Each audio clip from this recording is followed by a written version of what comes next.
नहीं है, 7 जज लोग किया है फैसला, नोट दिया है, उसमें एक जज ने वैसा कहा है। तो सवाल ये है कि हम लोग तो हर तरह से सुप्रीम कोर्ट का जो निर्णय आया है उसका हम समर्थन करते हैं, वो अच्छा है। और बिहार में खास करके आप देखे होंगे कि नीतीश कुमार जी ने इस प्रकार का 2011-12 में ही व्यवस्था कर दी थी कि शेड्यूल कास्ट में एक अति पिछड़ा और एक पिछड़ा, अति पिछड़ा और पिछड़ा ओबीसी में भी है और शेड्यूल कास्ट में दलित और महादलित करके था।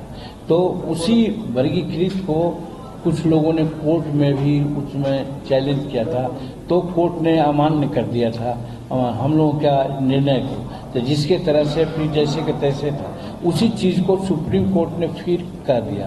कहने का मतलब बिहार सरकार ने नीतीश कुमार के नेतृत्व में जो शेड्यूल कास्ट के लिए या जो कम पिछड़े वर्ग के लोग हैं उनके लिए आरक्षण की व्यवस्था की है, वो स्वागत योग्य है।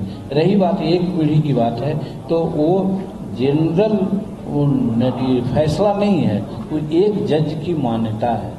तो उस पर क्या आगे फैसला वो लोग लेंगे तो उसके बाद हम लोग उस पर बात करेंगे। पर मांझी जी उसी फैसले के खिलाफ चिराग जी रिव्यू पिटीशन डाल रहे हैं, आपके साथ में है। मेरा कहने का मतलब है कि कोई भी आदमी जब एग्रीव्ड होता है तो करेगा, अपना अपना विचार है।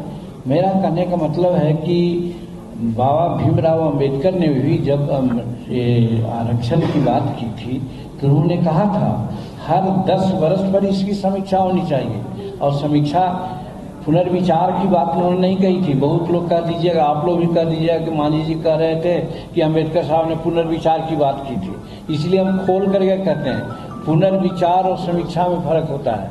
समीक्षा इसलिए कि 10 वर्ष में हमने क्या किया, क्या पाया, क्या खोया।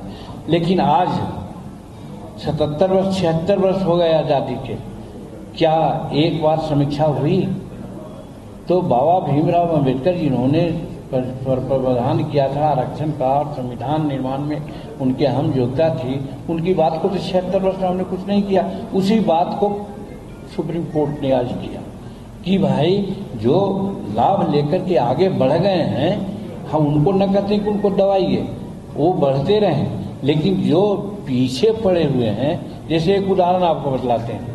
अभी हमने कहा है कि जनरल हिंदुस्तान के लोगों में साक्षरता का दर 80% है और शेड्यूल कास्ट की साक्षरता का दर 30 या 32% है।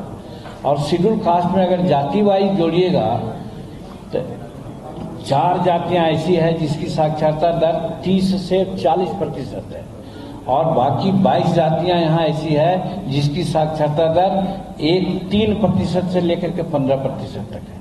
तो 15% वाले जिसकी साक्षरता दर है उसको 40% बढ़ाने के लिए कोई व्यवस्था करनी चाहिए ना।